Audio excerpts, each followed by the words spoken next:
Yes. Coach, Reggie, Jack. You guys, the name on the front is right, even though the name on the back is gone. That's on the side of the seats.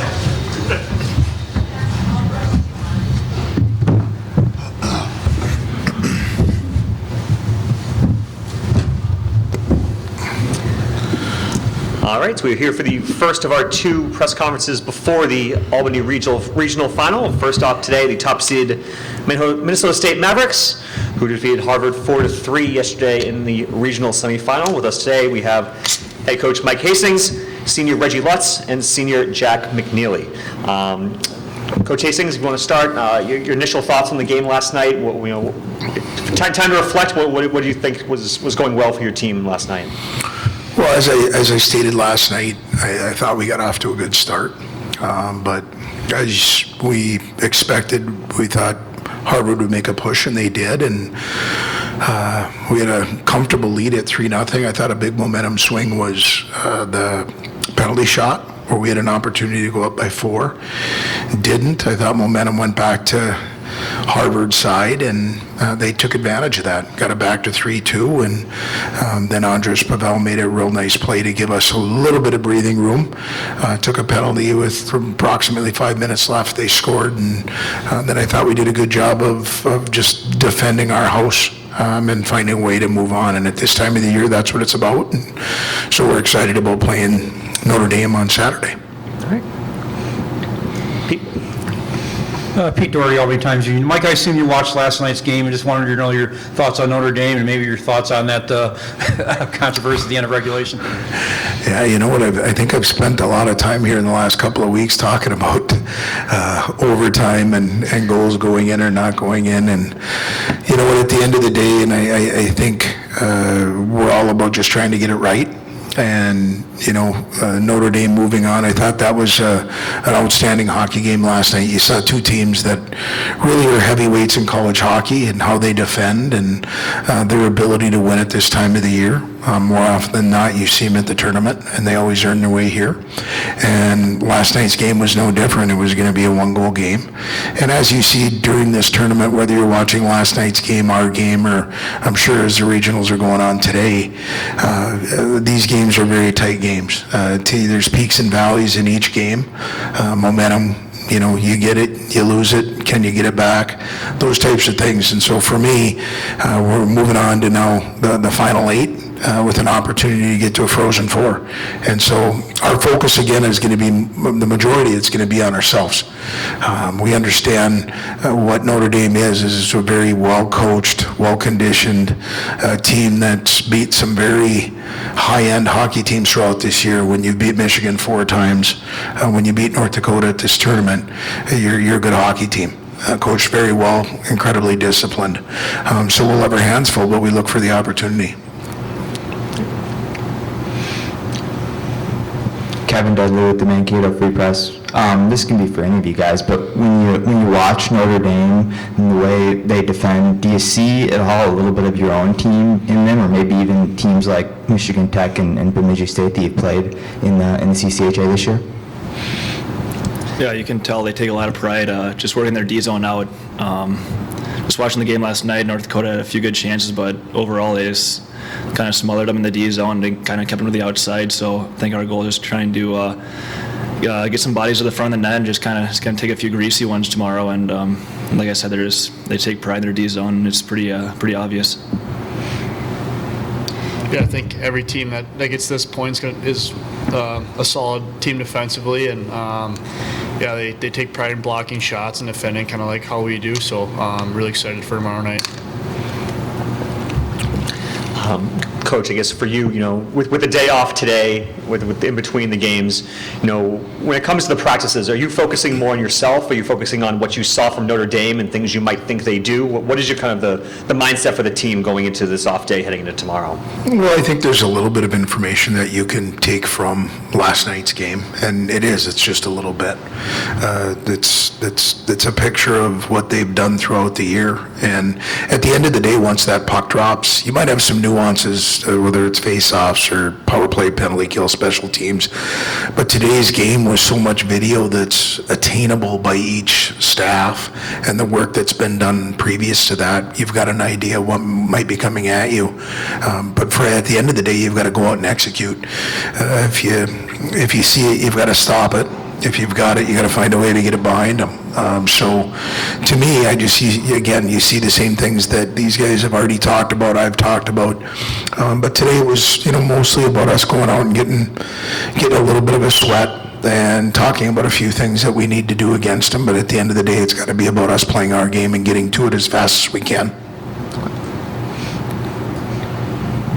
Reggie, their penalty kill is ranked, I think, second in the country. You work on the first power play unit, obviously. What do you see in their penalty kill that makes it tough, and what will be the key to keeping your guys' power play unit running hot like it's been here in the playoffs?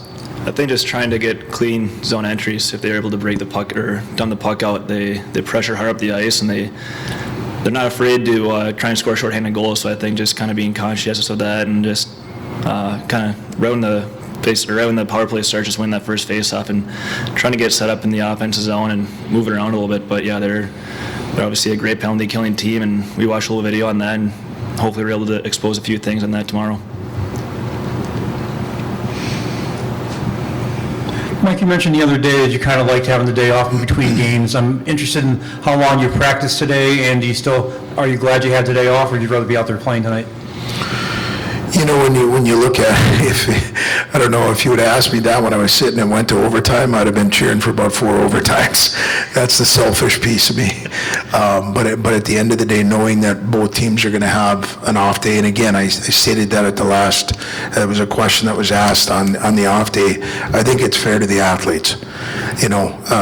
Whatever gets decided on who plays at noon yesterday and who plays at 4 or 6 and what's going on today, you really don't want fatigue to be a factor in the next step because you want to try and earn that. And depending on the time of day that you play, it shouldn't be an advantage or a disadvantage. So today we went for about 41, 42 minutes, and that was about it. Gave the guys the rest of the time to them. And let them work on whatever they wanted to work on, or if they wanted to get off the ice, get off the ice. But for the most part, it was just going out and, like I said, getting a drip a little bit, working on a couple of things that we thought were going to be pertaining to tomorrow, and then get them off the ice.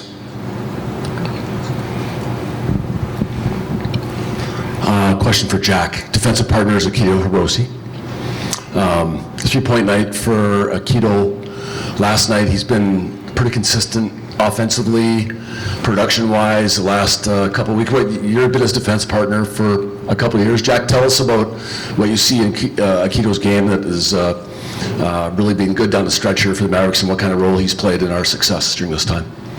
Yeah, for sure. Keto, I think the first thing I think of when you said his name is he's just such a smart hockey player. Puts himself in the right spots all over the ice, whether it's supporting me or his teammates. Just makes great decisions with the puck. Has a really good stick, and he's grown a lot in the defensive zone as well, but just a really smart hockey player, and he's been awesome for us this year. For either Reggie or Jack, with both of you being fifth-year players, do the games mean more the more you go on, especially now in the NCAA tournament? It's, you win or go home. What was the feeling like for you guys in the NCAA tournament? Does it change anything from the regular season, knowing that could potentially be your last game? Yeah, I think I speak for both myself and Jack. This is kind of a big reason why we came back. Last year we made it to the Frozen Four and we came up a little short and kind of left a sour taste in our mouth. So obviously it's win or go home now. So you're just doing anything you can to help the team win. And I mean, these games are obviously huge games. And like I said, we came back for a reason. That was to make a big splash in the national tournament. Yeah, I think a big reason you want to play at a program like this is to play in big games like we have tomorrow. So just really excited for tomorrow night. All right.